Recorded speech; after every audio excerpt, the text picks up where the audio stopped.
In this video, we're going to show you how to use game-based learning in a flipped classroom. In this sample activity, we're going to show you how to replace the video with a game. We're going to focus on high school civics in this demonstration, and the activity that we've chosen uses a game called Lawcraft, which was developed by iCivics. And if you'd like to see this, you can go to icivics.org.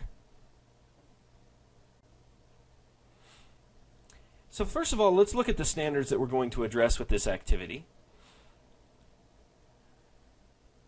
We're going to focus on 2C and F. So 2C is shown here.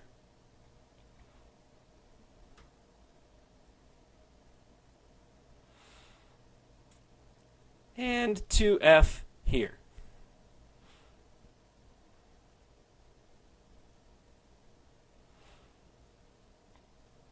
So how are we going to approach this? Well, we're going to assign homework to create a law on iCivics, print it, and be ready to defend it the next day.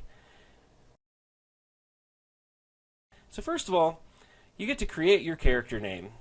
So I'm going to say John Adams. Oop, not Adama. This isn't Battlestar Galactica. Adams. There we go. And I get to choose which side I want to be on here, House of Representatives or U.S. Senate. So I'm going to pick the Senate to create my law. And I choose a personal value. I'm going to say equality is my personal value, and I'm going to be a Democrat. And of course my home state of Colorado. Confirm that.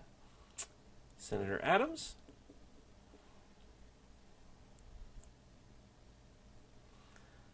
Okay.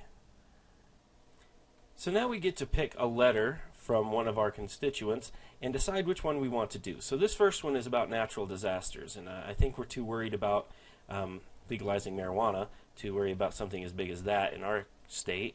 So, okay. Oh, how apt is this?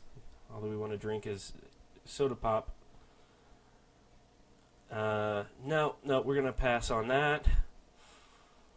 Okay, dude, I'm hungry. I got the munchies.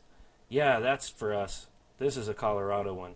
Let me go ahead and go with this one. So now it kind of helps the student to understand how the game is played, as well as kind of modeling how a law is made. So now we get to start crafting our bill and adding amendments to it so that we can get the backing of other representatives.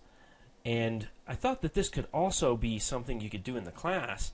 Use this as a model for having students create their characters and then also assign themselves some values and perhaps try and do a model of this to craft a bill and get it passed into law in the classroom.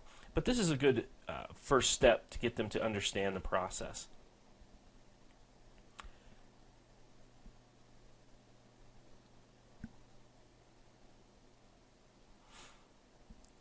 Okay, so now we're going to start. First thing I'm going to do is let's try and reduce taxes on soup kitchens. Alright, so now by doing that, the penny pinchers, or the fiscally responsible, have declined. So let's try and add an amendment that makes them happy and see if that helps. Start a food program. Ooh, nope, they didn't get behind me. They don't like that First Amendment. That didn't really help us much at all to get to our passing percent, so let's get rid of that. And let's switch over to another tab here, the generosity tab. Okay, so give groups of people farmland to grow food together. There we go. And look, we're at 50-50. That's pretty good.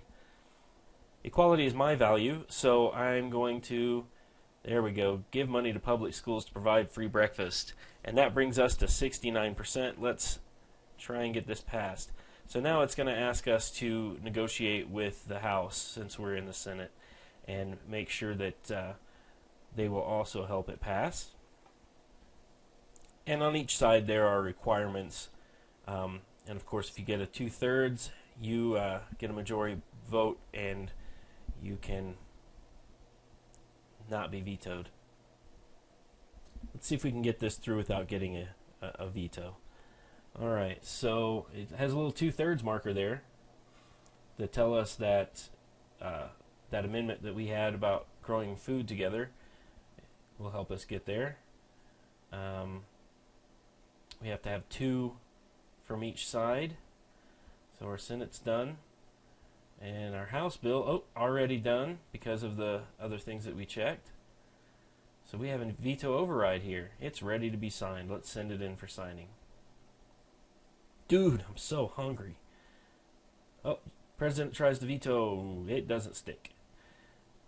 Veto override, buddy. Sorry, President. As many times as you do that, we're still going to get this bill through. And here we go. Our law. And at this point, you can have them print the law, bring it into class, defend it, have some discussions around these laws that the students bring in. And this is what it looks like in the print preview. So that is an example of an activity of how to bring game-based learning into a flipped classroom.